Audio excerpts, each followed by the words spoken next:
ภัยทั้งหลายที่ผ่านพ้นไปนั่นสุขบ้างทุกข์บ้างมันเป็นธรรมชาติของชีวิตแต่ขอทั้งวัดทั้งบ้านทั้งราชการทั้งโรงเรียนครูบาอาจารย์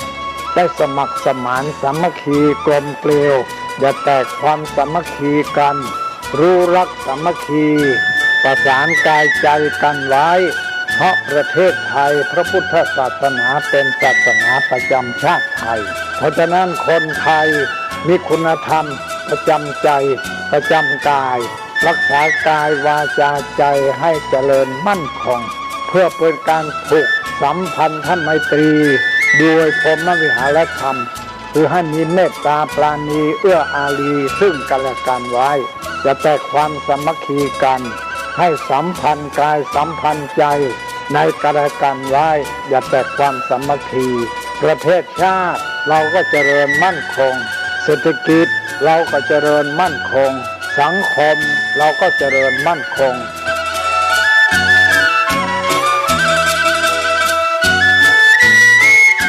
ธรรมะข้อคิดจากพระเดชพระคุณท่านเจ้าคุณพระเทพวิสุทธิคุณด้วยความปรารถนาดีจากสถานีวิทยุพระพุทธศาสนาคลื่นธรรมะเพื่อประชาชน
ท่านกำลังติดตามรับฟังสถานีวิทยุกระจายเสียงพระพุทธศาสนาแห่งชาติและสังคมคลื่นเพื่อการศึกษาพระพุทธศาสนาและวัฒนธรรมระบบ FM 104.5 เมกะเฮิรตซ์ รายการต่อไปเป็นรายการคดีโลกคดีธรรม ค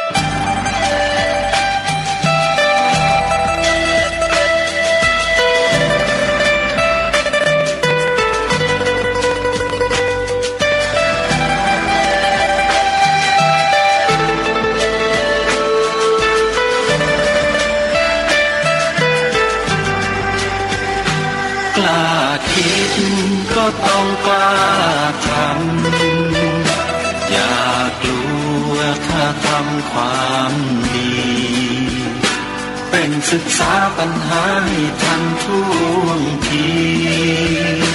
เมืองไทยจะพัฒนากว่านี้รายการดีๆคดีโลกคดีธรรมขอรำพันบรรยายความคิดเครื่องหมายแห่งสีทั้งสามงามถนัดขาวคือบริสุทธิ์สีสวัสดิ์หมายพระไตรรัตน์และธรรมะคุ้มจิตไทยแดงคือโลหิตเราใสซึ่งยอมสละได้เพื่อรักษาชาติศาสนาน้ำเงินคือสีโสภาอันจอมประชาพระโปรดเป็นของส่วนองค์จับริ้วเข้าเป็นไตรรงค์จึงเป็นสีธงที่รักแห่งเราชาวไทยทหารอวตารนำไปยงยุทธวิชัยวิชิตก็ชูเกียรติสยามประเทศไทยที่เจริญมั่นคงมาได้จนถึงทุกวันนี้มิได้เกิดขึ้นจากความหวาดกลัวอย่างคลาดเขลาแต่บรรพบุรุษไทยของเราทุกยุคทุกสมัยล้วนแต่มีความกล้าหาญและชาญฉลาดปกป้องเอกราชสร้างชาติให้เกิดความมั่นคงโดยมีธงแห่งพระไตรรัตน์เป็นเครื่องนำชัยจึงเป็นที่มาที่ไปของรายการคดีโลกคดีธรรมกล้าคิดก็ต้องกล้าทำอย่ากลัวถ้าทำความดีเป็นศึกษาปัญหาให้ทันท่วงทีเมืองไทยจะพัฒนากว่านี้รายการดีๆคดีโลกคดีธรรมรายการดีๆคดีโลกคดีธรรม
นี้วันแรม1 ค่ำเดือน 5วันนี้ตรงกับวันอาทิตย์ที่17 เมษายนพระพุทธศักราช2565รายการคดีโลกคดีธรรมมาพบกับท่านผู้ฟังเป็นปกติทุกวันจันทร์ถึงวันศุกร์และวันเสาร์อาทิตย์ทางสถานีวิทยุแห่งนี้ท่านผู้ฟังสามารถดาวน์โหลดแอปพลิเคชันวิทยุพุทธศาสนาทั่วไทย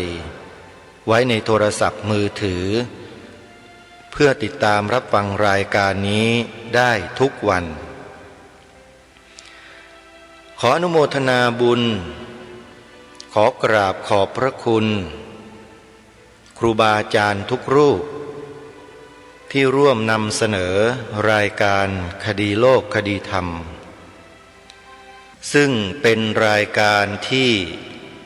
อนุรักษ์จุดยืนของความเป็นไทยเพื่อให้คนไทยเราทุกท่านทุกคนนั้นได้เห็นความสำคัญและเห็นคุณค่าของความเป็นไทยคำว่าความเป็นไทยนั้น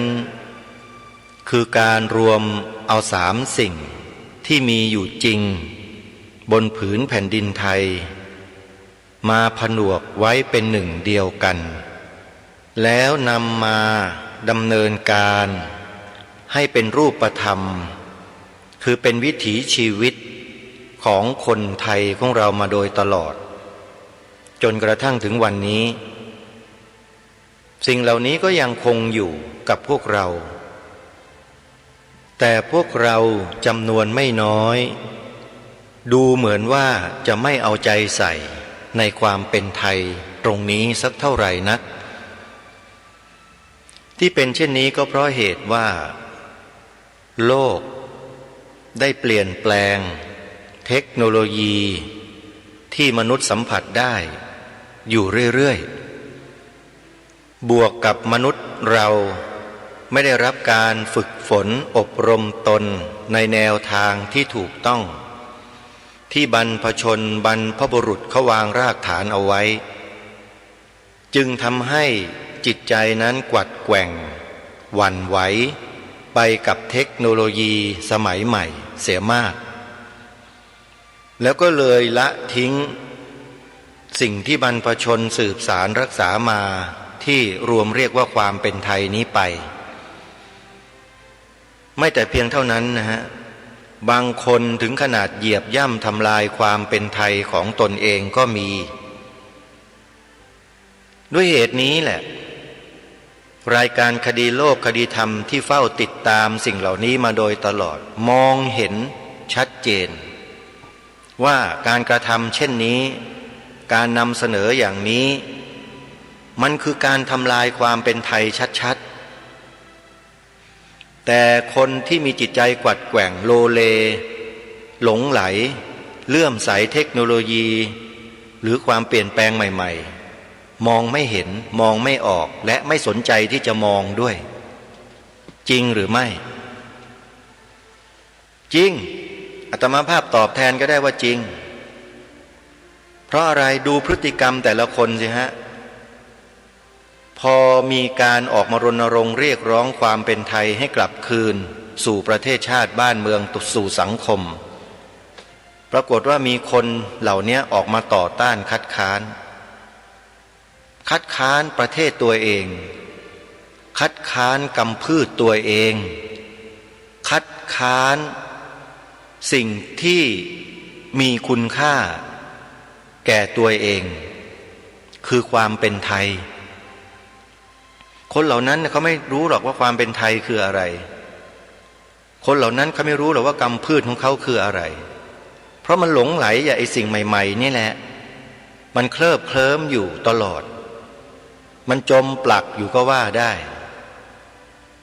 จริงไม่จริงท่านผู้ฟังคิดว่าเราเอาความจริงมาพูดกันไม่ต้องไปพูดอ้อมค้อมไม่ต้องไปเกรงอกเกรงใจใครทั้งนั้นไม่งั้นมันไม่รู้เรื่องมัวแต่พูดอ้อมแอมกันอยู่มันไม่รู้เรื่องกันหรอกมันต้องยิงตรงกันแบบนี้ถึงจะเข้าใจกันง่ายๆอย่าว่าแต่คนหล่อแหละคนโลเลเหล่านั้นเลยที่ไม่รู้เรื่องรู้ราวความเป็นไทยว่าคืออะไรแม้แต่พวกเรากันเองก็เหมือนกันเนี่ยที่ฟังรายการอยู่ก็มีนะบางคนเนี่ยยังไม่รู้จักเลยความเป็นไทยคืออะไร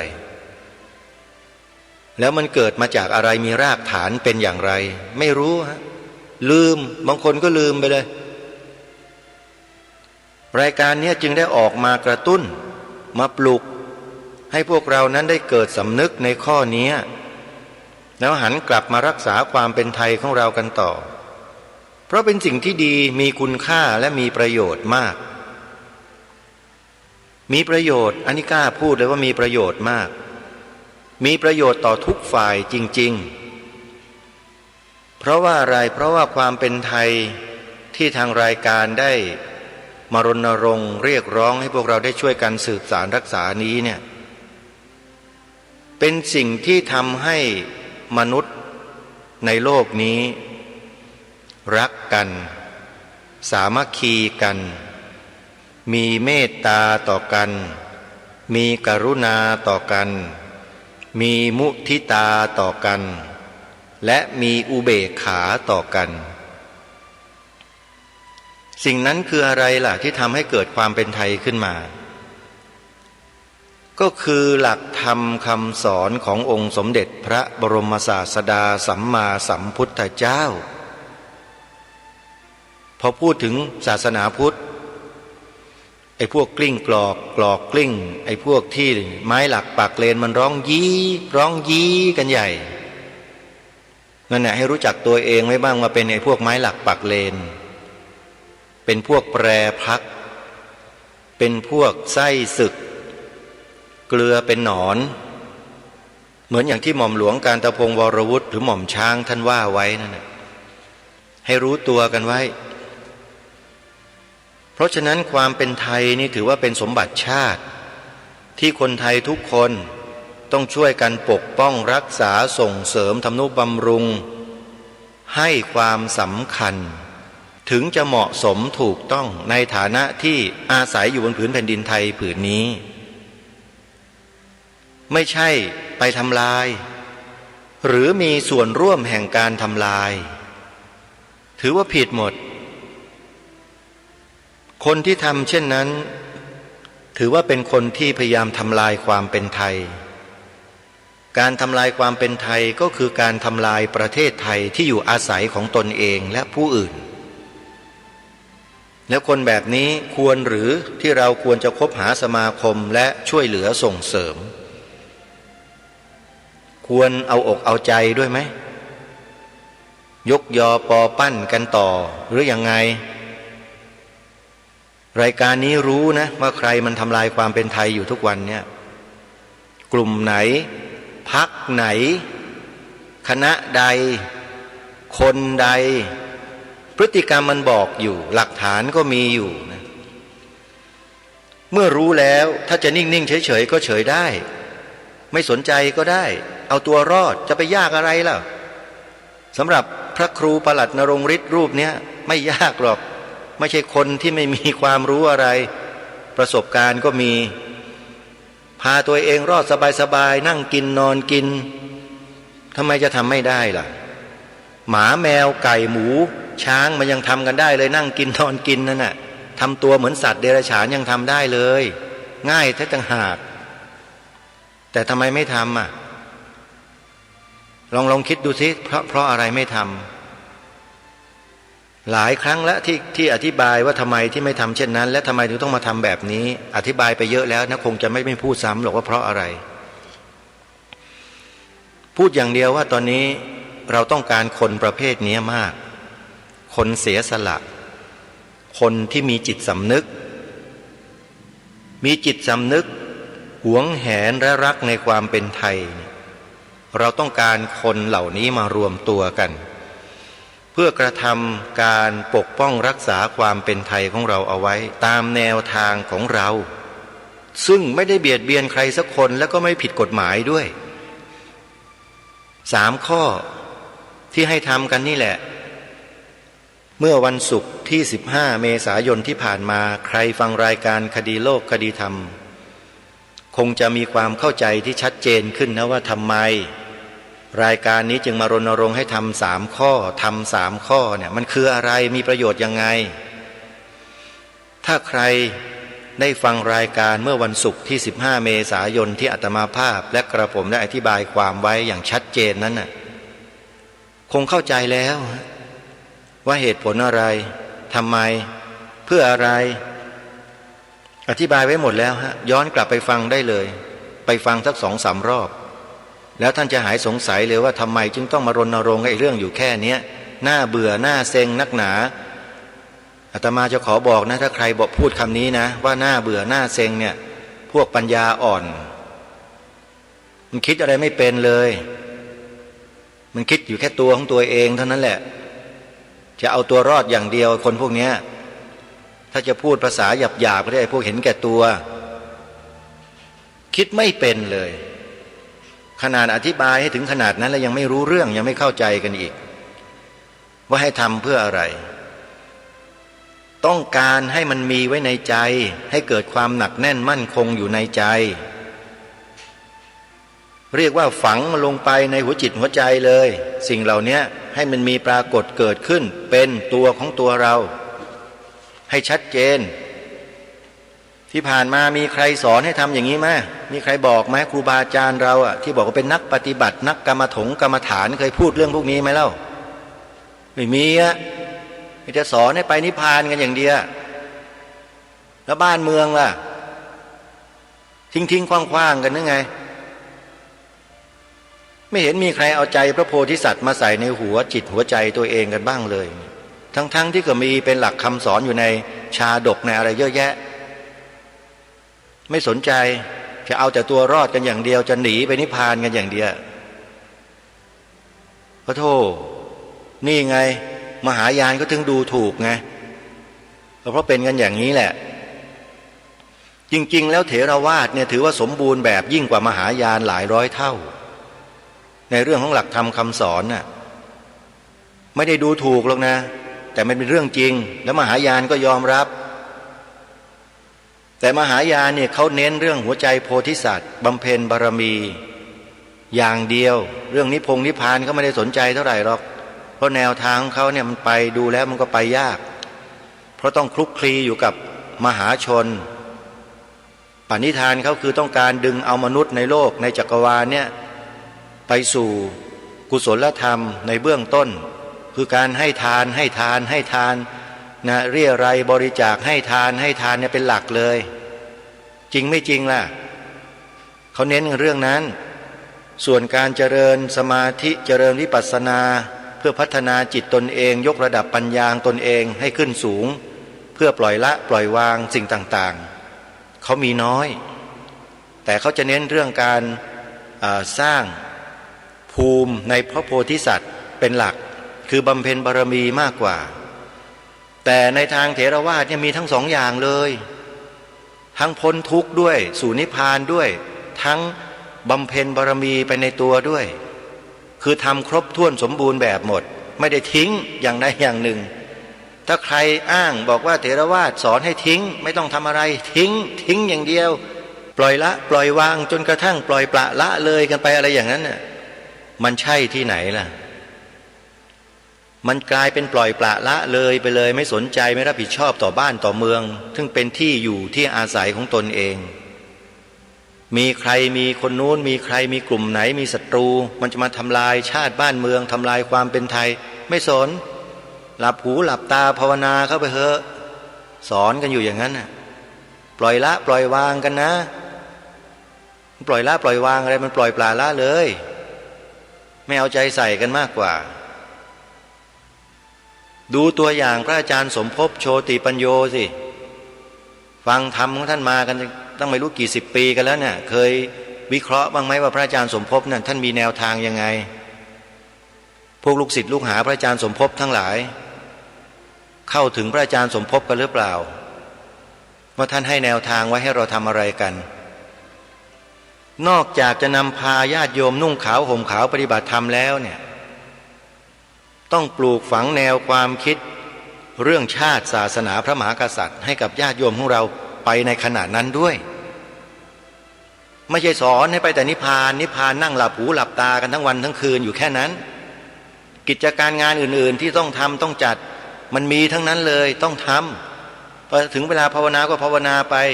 เวลาทำหน้าที่ก็ทำหน้าที่กันไปและในขณะทำหน้าที่ก็ภาวนาไปด้วย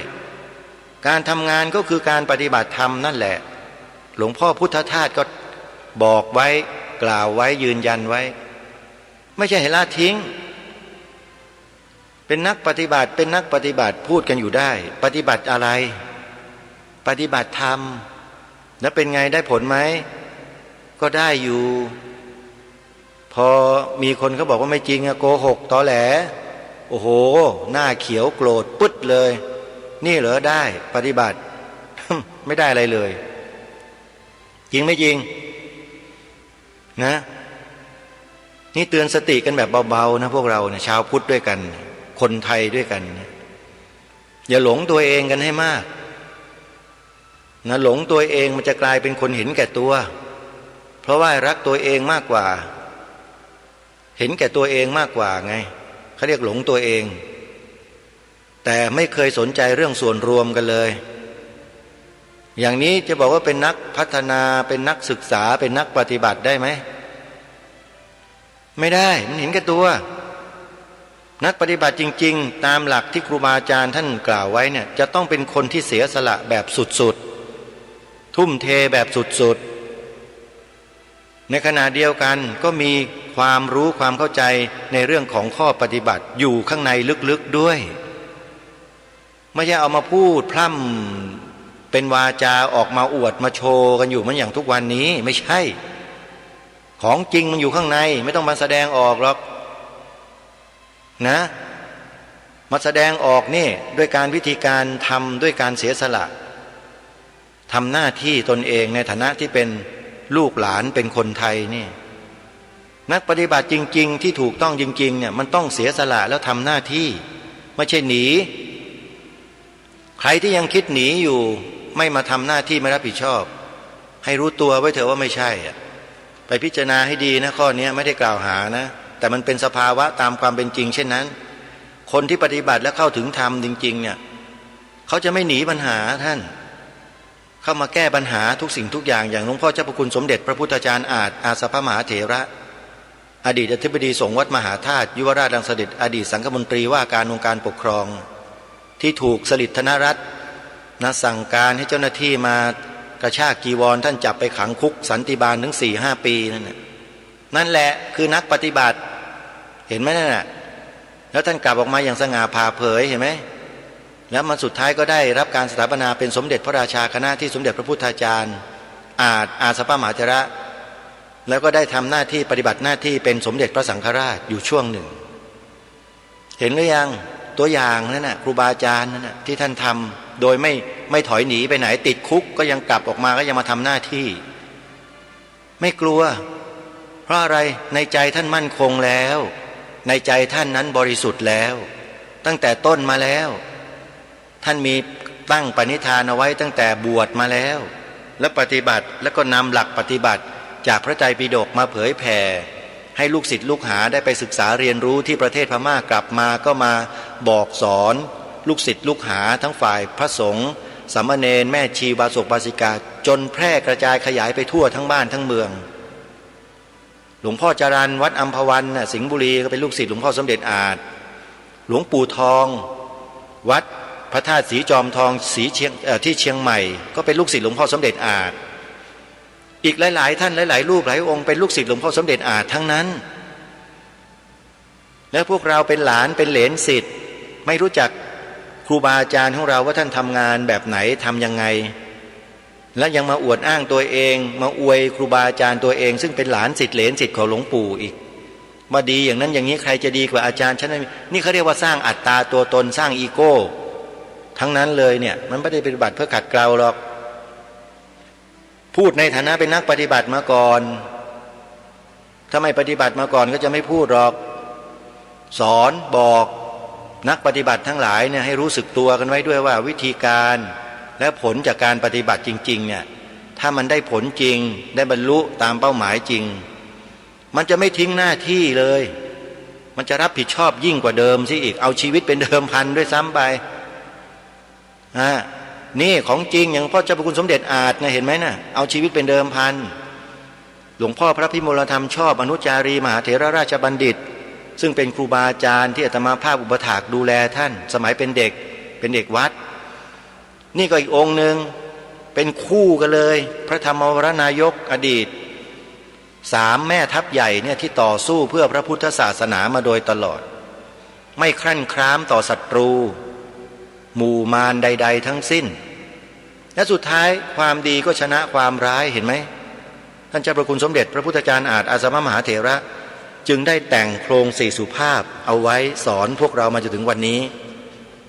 โครงนั้นอาตมาภาพจำได้สนิทใจเลยท่านเจ้าพระคุณสมเด็จปู่อาสมมหาเถระ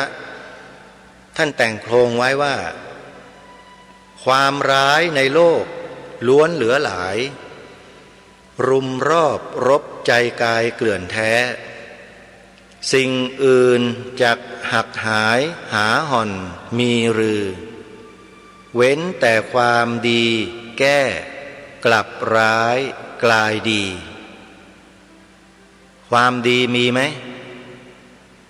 ความดีอันเกิดขึ้นจากการศึกษาเรียนรู้จากการปฏิบัติในทางพระพุทธศาสนาตามหลักธรรมคำสอนมีหรือยังความดีตรงนั้นน่ะมีหรือไม่มีเขาดูกันที่ไหนดูตรงที่ว่าคุณมีความเสียสละมีความเสียสละไหมแล้วคุณเห็นแก่ประโยชน์ส่วนตัวหรือเห็นแก่ประโยชน์ส่วนรวมคุณทำงานทำการทำกิจอะไรทั้งหลายทั้งปวงเนี่ยความรู้สึกในใจของคุณน่ะมันมีความรู้สึกเห็นแก่ตัวหรือเห็นแก่ประโยชน์ส่วนรวมมันวัดกันได้ด้วยตัวเองมันดูได้ด้วยตัวเองคนอื่นมองไม่เห็นหรอกท่านดูตัวเองดูสิว่ามันมีความปรารถนาอะไรต้องการอะไรในขณะที่ทำหน้าที่อยู่ทุกวันนี้นี่แหละเขาเรียกว่าเครื่องชี้วัดตัวเองบอกตัวเองชี้ตัวเองเห็นตัวเองได้หมดนักปฏิบัติธรรมมันจะเห็นตรงนี้และตรวจสอบตรงนี้ไม่ใช่ไปตรวจสอบคนอื่นที่พูดนี่ไม่ได้ไปตรวจสอบใครหรอกนะแต่แนะแนวทางให้พิจารณาตัวเองนักปฏิบัติมันต้องพิจารณาตัวเองแบบนี้ดูตัวอกุศลนะที่มันเหลืออยู่นะมันตัวไหนแล้วขจัดมันได้ไหมขจัดได้หรือยังหรือมันยังกุมกบาลเราอยู่ยังมีความโลภมากอยากได้อยากใหญ่อยากมีอยากเป็นอยู่ไหมมันสำรวจจิตตัวเองดูตัวเองอยู่ตลอดเวลานักปฏิบัติที่แท้จริงเนี่ยไม่ใช่ว่าหลับหูหลับตาเสร็จทำท่าทำทางโอ้ยเคร่งครัดแล้วบอกเป็นนักปฏิบัติไม่ใช่นั่นเปลือกนอกท่านของแท้มันอยู่ข้างในไม่มีใครมารู้ตัวเองหรอกนอกจากเราเองนักปฏิบัติทั้งหลายจำไว้นะถ้าหากยังมีอยู่ไอ้ตัวอัตตาตัวอีโก้เนี่ยมันไม่ใช่แล้วมันผิดทางไปแก้ไขไปปฏิบัติกันสมัยนะถ้าปฏิบัติธรรมในพระพุทธศาสนาอย่างแท้จริงเนี่ยตัวนี้มันจะต้องละลายมันต้องมาลายหายไปเบาบางลงไปให้มากที่สุดมันไม่เหลือความเป็นตัวเป็นตนอยู่หรือเหลือก็ให้มันน้อยนิดเพื่อเอามาใช้ให้มันเป็นประโยชน์แล้วสิ่งที่เหลืออยู่ก็คือความไม่มีตัวตนตัวนี้แหละมันจะเอามาทำหน้าที่ของมันอย่างสุดลิ่มทิ่มประตู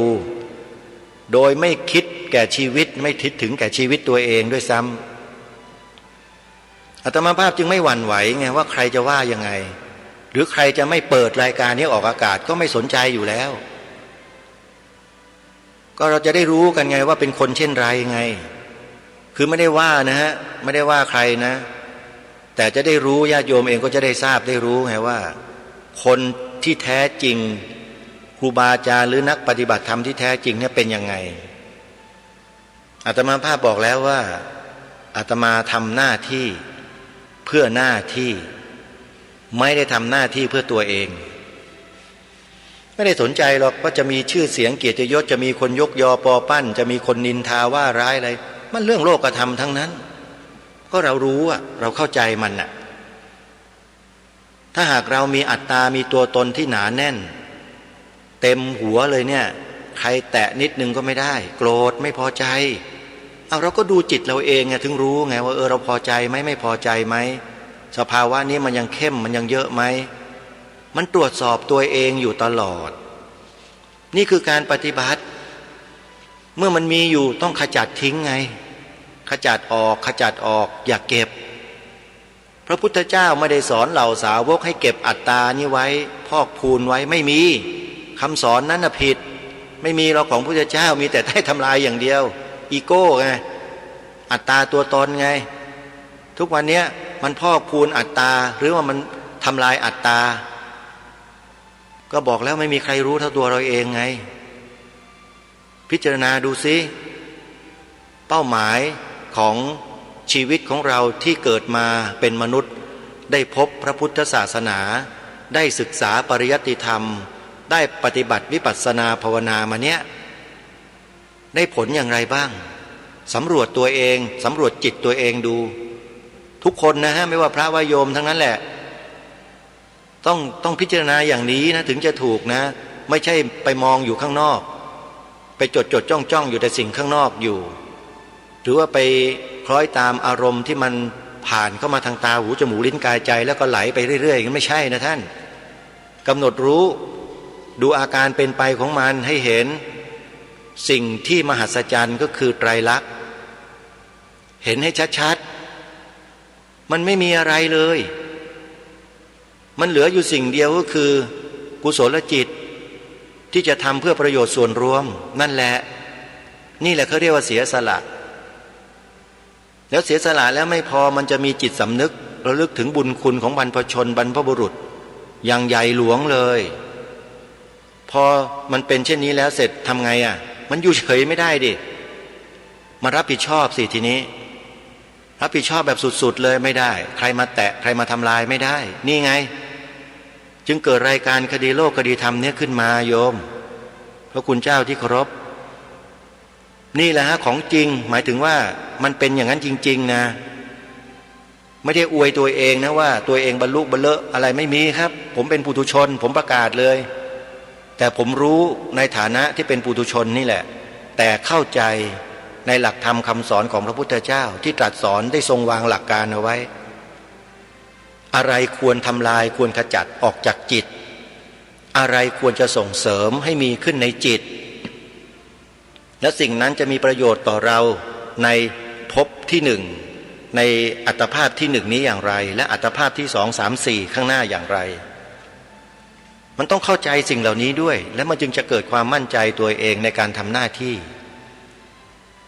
แต่บางคนก็ยังติดอยู่ในรูปเปลือกนอกนะโอ้ยภาษาไม่เพราะพูดจาไม่ได้เรื่องไม่มีอะไรเลยน้ำเสียงก็ดูดุดันไม่น่าฟังอย่าให้พูดนะคนพวกเนี้ยเดี๋ยวรับฟังกันไม่ได้เอาแก่นสารสาระเลยคนพวกนี้เกิดมาเนี่ยไม่มีแก่นสารสาระชีวิตวันๆก็จ้องแต่จะจับผิดชาวบ้านเขามีเวลาว่างก็นั่งซุบซิบนินทาชาวบ้านเขาเนี่ยคนพวกนี้ไม่ได้ปฏิบัติอะไรขัดเกลาอะไรตัวเองเลยพวกนี้แหละที่สร้างปัญหาแก่สังคมตลอดมาให้รู้ตัวไว้ด้วยนะสร้างแต่ปัญหาแทนที่จะฝึกฝนอบรมตนขจัดไอ้สิ่งเหล่านี้ออกจากจิตใจไม่มานั่งจ้องจับผิดคนอื่นก็อยู่มันปฏิบัติอะไรที่ไหนแล้วพวกนี้มันพอกพูนอัตตาตัวเองทั้งนั้นแหละสอนถือโอกาสสอนบอกเลยนะเป็นใครก็ตามแต่ไม่ว่าใครทั้งนั้นแหละเป็นพระเหมือนกันเป็นโยมก็สอนหมดแหละสอนในฐานะที่มีประสบการณ์และเข้าใจในสิ่งที่พระพุทธเจ้าตรัสสอนสุตตมยปัญญาจินตามยปัญญาสำหรับปุถุชนเรานี่สร้างได้ส่วนภาวนามยปัญญานั้นรอไปก่อนชาตินี้ยังไม่ได้เกิดง่ายๆหรอกจริงอย่างที่ครูบาอาจารย์หลายๆท่านที่เป็นผู้เชี่ยวชาญผู้ชำนาญต่างๆที่ท่านศึกษาคัมภีร์พระไตรปิฎกคาถาดีกามาเนี่ยท่านรู้เลยว่ามันไม่ใช่เรื่องง่ายสำหรับคนในยุคนี้อย่างพวกเราเนี่ยที่จะได้ภาวนามยปัญญากันเนี่ยมันต้องบำเพ็ญกันไปศึกษากันไปเรียนรู้กันไปในหลักที่พระเจ้าทรงวางไว้เขาเรียกว่าหลักไตรสิกขานั่นน่ะศีลสมาธิปัญญาเข้าใจหรือยังสามอย่างนี้ถ้าไม่เข้าใจนู่นไปอ่านคัมภีร์วิสุทธิมรรคแล้วก็ปฏิบัติตามนั้นให้ได้รักษาศีลให้ได้ศีลนี้จะเป็นบาดฐานที่จะนำทุกท่านที่รักษาศีลได้บริสุทธิ์เนี่ยก้าวไปสู่สมาธิเมื่อศีลดี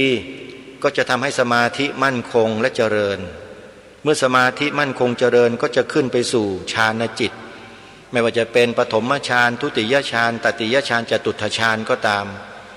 เสร็จแล้วก็ถอยกลับมาพิจารณาสังขารร่างกายรูปนามทั้งหลายเนี่ยให้เห็นตามความเป็นจริงโดยอาศัยอำนาจของสมาธิที่มีที่เป็นอยู่นั้นมาเป็นบาดฐานเพื่อพิจารณาธรรมเหล่านั้นให้ละเอียดลึกซึ้งจนกระทั่งเห็นสภาวะที่เกิดดับนี่ไงอนิจจังทุกขังอนัตตามันก็จะปรากฏเมื่อปรากฏแล้วทีนี้ จะว่ายังไงต่อก็ว่ากันไปดิจะทำให้สูงขึ้นหรือว่าจะเอาไว้แค่นั้นแล้วหันกลับมาทำอะไรต่อมีอะไรที่เป็นประโยชน์ต่อส่วนรวมก็เลือกเอาสิฮะมันเลือกได้ในชีวิตของเราเองนี่ใช่ไหมจะไปก็ได้นิพพานหรือจะอยู่ก็ได้เราเลือกกันได้เลือกได้เลยแต่ถ้าจะกลับไปเป็นคนเห็นแก่ตัวอีกนี่ไม่ควรทำเป็นอันขาดท่านไม่เหมาะสมในฐานะที่เป็นชาวพุทธเลยบอกตรงๆนะไม่ควรเลยไม่เหมาะไม่ควรอย่างยิ่งเป็นชาวพุทธเป็นนักปฏิบัติเป็นนักภาวนามันต้องเห็นแก่ประโยชน์ส่วนรวมอย่างน้อยคุณไม่ได้ลงมาทำแบบนี้ไม่ได้กล่าวอย่างนี้คุณก็ช่วยกันปลูกฝังแนวคิดอุดมการณ์ชาติให้กับเหล่าบรรดาลูกศิษย์ลูกหาเพื่อนมิตรสหายผู้ร่วมงานผู้ใต้บังคับบัญชานักเรียนนักศึกษาหรือประชาชนทั่วไปคุณทำได้นี่โดยวิธีการที่แนะนำไปนี่แหละและมันเป็นหน้าที่ที่คนไทยทุกคนจะต้องรู้ด้วยไม่รู้ได้ยังไงเรื่องธงชาติของบ้านของเมืองตัวเองไม่รู้จักเป็นคนไทยประเภทไหนกันถามหน่อยสิถามอะไรก็ตอบไม่ได้ชาวต่างประเทศมาเที่ยวเมืองไทยถามว่าธงชาตินี่คืออะไรที่ปลิวสวายอยู่3สีแดงขาวน้ำเงินนั่นน่ะผมอยากจะรู้ปรากฏว่าคนไทยทั้งบ้านทั้งเมืองตอบฝรั่งไม่ได้น่าอายเขาไหมล่ะเรื่องตัวเองแท้ๆเลยนั่นน่ะเรื่องธงชาติรายการนี้จึงมารณรงค์ให้พวกเราเป็นคนไทยที่มันถูกต้องเหมาะสมสมบูรณ์ไม่ได้ให้ไปเบียดเบียนใครไม่ให้ไปด่าใครสักหน่อยนึงแล้วทำไมมาต่อว่ารายการนี้อยู่ได้แล้วมารังเกียจรายการนี้อยู่ทำไมลองสำรวจใจตัวเองดูที่คนที่เกลียดรายการนี้อยู่ลองสำรวจดูซิว่าใจตัวเองเป็นยังไงเคยดูบ้างไหมใจอ่ะให้โยมหรือพระคุณเจ้าพระเถรานุเถระเคยดูใจท่านเองกันบ้างไหมอย่าหาว่าผมสอนนะพระพุทธเจ้าสอนให้ฝึกฝนอบรมจิตตัวเองแล้วก็ตามผลด้วยนะติดตามผลด้วยฉันทะวิริยะจิตตะวีมังสานะท่านอิทธิบาท4เอามาใช้เลยในการทำกิจทั้งหลายทั้งปวงไม่ว่าจะเป็นการปฏิบัติการศึกษาเล่าเรียนการทำหน้าที่อิทธิบาท4นี่แหละเป็นเครื่องกำจัดความไม่สำเร็จทั้งหลายทั้งปวงออกไปได้หมดแล้วมันก็จะเหลืออยู่สิ่งเดียวคือความสำเร็จในระดับต่างๆไม่ว่าระดับนั้นระดับนี้แล้วแต่เป้าหมายคืออะไรล่ะมันก็ทำได้หมดแหละถ้ามีฉันทะวีริยะจิตตะวีมังสาครบทั้ง4ข้อนี่แหละคือเครื่องคุณที่นำไปสู่ความสำเร็จในทุกเรื่องถ้ามีทั้ง4ข้อนี้เป็นคุณเครื่องสำเร็จในชีวิตแน่นอนพระพุทธเจ้าไม่ได้ทรงโกหกเราแน่และทำได้จริงๆด้วยทุกเรื่องนะฮะตั้งแต่สากกระเบือยันเรือรบตั้งแต่ภพภูมิมนุษย์ไปจนถึงนิพพานนั่นแหละทำได้ท่านทำได้จริงๆด้วยอิทธิบาททั้ง4นี่แหละทุกวันนี้อาตมาภาพก็เชื่อว่าครูบาอาจารย์ญาติโยมสาธุชนหลายท่านก็ใช้อิทธิบาท4ในการดำรงตนอยู่ในโลกใบนี้และก็ให้เกิดความสำเร็จในชีวิตแต่ละท่านแต่ละระดับที่แตกต่างกันไปตามอานุภาพแห่งกำลังที่มีอยู่ในจิตของตนเองถ้าใครมีกำลังมากก็ไปได้ไกลไปได้สูงถ้าใครมีกำลังน้อยก็อยู่ในระดับหนึ่งที่สามารถทำประโยชน์ให้กับสังคมประเทศชาติบ้านเมืองได้ก็เลือกเอาสิฮะจะไปยังไงก็ไปแต่ไปแล้วก็อย่าแต่คนเหล่านี้ไปแล้วเขาไม่ทิ้งนะเขาไปอยู่ในจุดไหนอย่างไรเนี่ยเขาจะต้องหวนกลับมาช่วยเหลือส่วนรวมแน่นอนเขาไม่ทิ้งหรอกคนที่รู้และเข้าใจธรรมจริงๆเหมือนอย่างกลุ่มคนกลุ่มหนึ่งที่ออกไปจากบรรพชิตลาสิกขาไปแล้วพอรู้ว่าพระพุทธศาสนาแล้วก็ประเทศไทยกำลังพบกับปัญหาเรื่องภัยต่างๆคนเหล่านี้ก็เกิดสำนึกขึ้นมาในใจทันทีแล้วเขาก็รวบรวมสมัครพรรคพวกมาปรึกษาหารือพูดคุยกัน พูดคุยกันจนกระทั่งตกผลึกทางความคิดมองเห็นต้นเหตุของปัญหาท่ามกลางของปัญหาที่สุดของปัญหาอย่างชัดเจนแล้วทุกคนก็วางแผนในการดำเนินการแก้ไขทำอย่างไรล่ะก็มีวิธีการกำหนดแนวทาง1 2 3 4 5ไปเรื่อยแล้วก็ดำเนินการไปตามขั้นตอนจนเป็นที่มาขององค์การศาสนาพุทธโลกประเทศไทย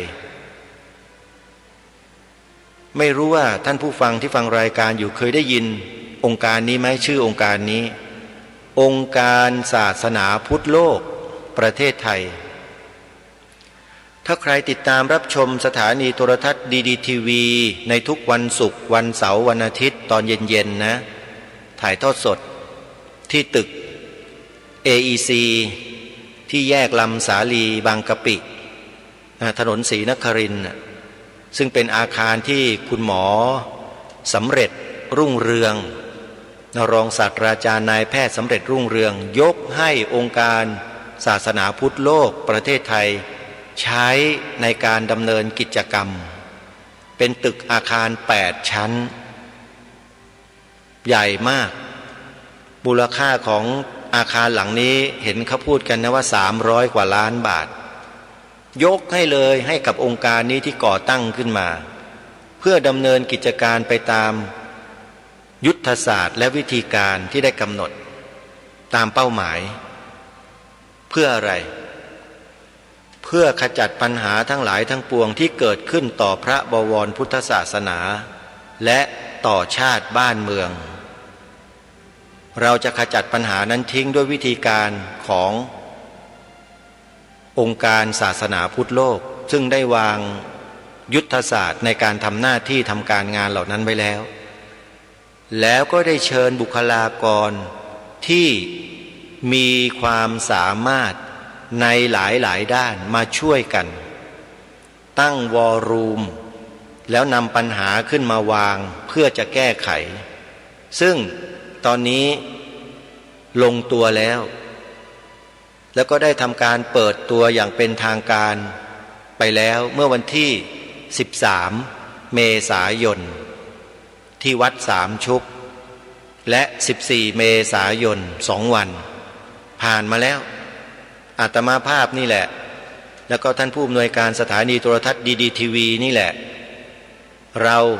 ไปทำกิจกรรมกันที่นั่นแล้วก็ได้เรียนเชิญคณะกรรมการขององค์การศาสนาพุทธโลกประเทศไทยมาร่วมเวทีเสวนาเพื่อให้ประชาชนคนไทยได้ทำความรู้จักกับสภาองค์การศาสนาพุทธโลกนี้ซึ่งจริงๆแล้วรายการคดีโลกคดีธรรมเนี่ยตั้งใจนะวันนี้จะเปิดคลิปเสียงของการเสวนาเมื่อวันที่13 และ 14 เมษายนที่ผ่านมาเนี่ยให้ท่านผู้ฟังที่อยู่ทางบ้านได้ฟังกันให้ชัดๆว่าองค์การศาสนาพุทธโลกโดยคณะกรรมการเหล่านี้เขาคิดกันอย่างไรเขาจัดตั้งองค์การนี้ขึ้นมาเพื่ออะไรแล้วทำได้จริงหรือไม่แล้วผลงานที่ผ่านมาได้ทำอะไรไปบ้างในตลอดระยะเวลา3 สัปดาห์นี้ที่ก่อตั้งมา3 สัปดาห์เท่านั้นนะมีผลงานอะไรหรือยังเขาคุยกันบนเวทีเสวนาที่มีอาตมาภาพเนี่ยเป็นพิธีกรเพราะฉะนั้นอาตมาภาพจึงกล้าพูดได้อย่างเต็มที่ว่าพระสงฆ์ในประเทศไทยเราวัดวาอารามต่างๆในประเทศไทยของเรามีที่พึ่งแล้วแต่การพึ่งพาองค์การศาสนาพุทธโลกไม่ได้หมายถึงว่าคุณมานั่งแบมือแล้วก็เขาหยิบของยื่นให้ท่านแค่นั้นไม่ใช่นะท่านแต่เราต้องร่วมแรงร่วมใจกันทั้งหมดซึ่งจะมีระเบียบมีวิธีการที่ผู้เชี่ยวชาญเหล่านี้เขากำหนดเอาไว้แล้วก็จะคัดกรองบุคคลนะไม่ว่าจะเป็นฝ่ายบรรพชิตหรือคฤหัสถ์เนี่ยเข้ามามีส่วนร่วมอยู่ในวงในและอีกส่วนหนึ่งก็จะรับการคัดเลือกให้ประสานงานร่วมมือร่วมแรงร่วมใจกันอยู่ในวงนอก และก็ช่วยกันกระจายความร่วมมือนี้ไปสู่ประชาชนทุกภูมิภาคของประเทศไทยโดยลำดับนี่คือโครงสร้างและยุทธศาสตร์ขององค์การศาสนาพุทธโลกที่ได้กำหนดเป็นแนวทางไว้ในลักษณะเช่นนี้แต่ในรายละเอียดทั้งหลายทั้งปวงนั้นท่านต้องฟังคณะกรรมการบริหารองค์การศาสนาพุทธโลกเขาพูดคุยกันบนเวทีเสวนาเมื่อวันที่13-14 เมษายนวันสงกรานต์ที่วัดสามชุกอำเภอสามชุกจังหวัดสุพรรณบุรีท่านต้องฟังแล้วท่านจะรู้เลยว่าตั้งแต่มีองค์กรทางพระพุทธศาสนาชมรมสมาคมมูลที่ทางพระพุทธศาสนามาในบ้านในเมืองไทยเนี่ยก็เพิ่งจะเห็นองค์การศาสนาพุทธโลกประเทศไทยองค์การนี้นี่แหละพูดชัดเจนแล้วมีหลักมีเกณฑ์แล้วทำได้จริงเดี๋ยววันพรุ่งนี้เป็นต้นไปนะวันพรุ่งนี้เป็นต้นไปก็จะนำเทปบันทึกรายการเสวนาดังกล่าวมาเปิดออกอากาศให้ครูบาอาจารย์พระเถรานุเถระทั่วประเทศอุบาสกอุบาสิกาญาติโยมทั่วประเทศได้สดับรับฟังกันเรื่องนี้เรื่องใหญ่มากจะบอกว่าเป็นตัวกำหนดชี้ชะตาของบ้านเมืองก็ได้เพราะที่ผ่านมานี่แม้แต่องค์กรสงฆ์ที่ว่าใหญ่โตโมโหฬารก็ยังไม่สามารถแก้ปัญหาอะไรในประเทศนี้ที่เป็นผลกระทบต่อพระบวรพุทธศาสนาต่อพระภิกษุสงฆ์สามเณรของเราได้เลยต่อกลอนกับเขาไม่ได้แต่องค์การศาสนาพุทธโลกนี้ทำได้จริงๆไม่ได้โม้นะถ้าท่านไม่เชื่อวันพรุ่งนี้เป็นต้นไปท่านตั้งใจฟังรายการนี้ให้ดีท่านจะทราบตั้งแต่ที่มาที่ไปของการจัดตั้งองค์การนี้ว่ามีที่มาที่ไปอย่างไรเกิดขึ้นได้อย่างไรแล้วพออีกวันหนึ่งนะกรรมการบริหารก็คือประธานองค์การสภาองค์การศาสนาพุทธโลกคือคุณหมอสำเร็จรุ่งเรืองเนี่ยมานั่งบนเวทีเสวนาพร้อมด้วยผู้เชี่ยวชาญชำนาญทางด้านกฎหมายการเมืองเศรษฐกิจสังคมการศาสนาต่างๆเนี่ยเขาจะเปลี่ยนกันขึ้นมาแล้วก็ให้ข้อมูลความรู้ความเข้าใจกับประชาชนในวันนั้นตลอดเพราะฉะนั้นทั้งสัปดาห์วันนี้นะตั้งแต่วันพรุ่งนี้เป็นต้นไปเนี่ยเราจะได้ฟังเสียงของท่านเหล่านี้ได้เปิดเผยความจริงให้พวกเราชาวพุทธในประเทศไทยได้ฟังกันเดี๋ยวคอยติดตามรับฟังกันตั้งแต่วันพรุ่งนี้เป็นต้นไปแล้วกันนะโยมนะวันนี้เวลาของรายการหมดลงแล้วอาตมาภาพต้องขอสมมุติยุติรายการไว้แต่เพียงเท่านี้วันพรุ่งนี้มาติดตามรับฟังเนื้อหาสาระขององค์การศาสนาพุทธโลกประเทศไทยพร้อมๆกันขอความสุขความสวัสดีในธรรมแห่งองค์สมเด็จพระบรมศาสดาสัมมาสัมพุทธเจ้าจงปรากฏเกิดมีขึ้นในจิตใจของท่านผู้ฟังทุกท่านทุกคนเทินขอเจริญพรกล้าคิดก็ต้องกล้าทำอย่ากลัวถ้าทำความดี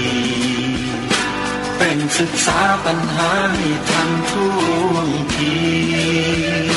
เมืองไทยจะพัฒนากว่านี้รายการดีคดีโลกคดีธรรมขอรำพันบรรยายความคิดเครื่องหมายแห่งสีทั้งสามงามถนัดขาวคือบริสุทธิ์สีสวัสดิ์หมายพระไตรรัตน์และธรรมะคุ้มจิตไทยแดงคือโลหิตเราใสซึ่งยอมสละได้เพื่อรักษาชาติศาสนาน้ำเงินคือสีโสภาอันจอมกระชากถ้าโปรดเป็นของส่วนองค์จับริ้วเข้าเป็นไตรรงค์จึงเป็นสีธงที่รักแห่งเราชาวไทยทหารอวตารนำไปยง วิชิตก็ชูเกียรติสยามประเทศไทยที่เจริญมั่นคงมาได้จนถึงทุกวันนี้มิได้เกิดขึ้นจากความ